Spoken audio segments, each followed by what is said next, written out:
यो फलामको घरको कट्ठाघर भक्तपुरको साइट हो।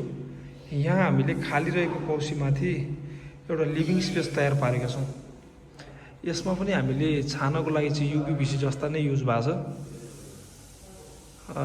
बोर्ड चाहिँ हामीले यो साइडमा चाहिँ हामीले सिमेन्ट बोर्ड युज गऱ्यौँ र यताको साइडमा चाहिँ ब्रिक वाल युज गरे हो हामीले।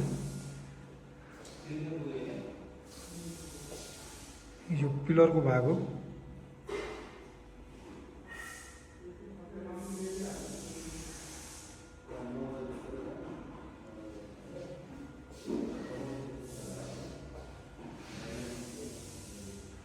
झ्याल्डोका युपीभिसीको प्रयोग गरेका छौँ हामीले।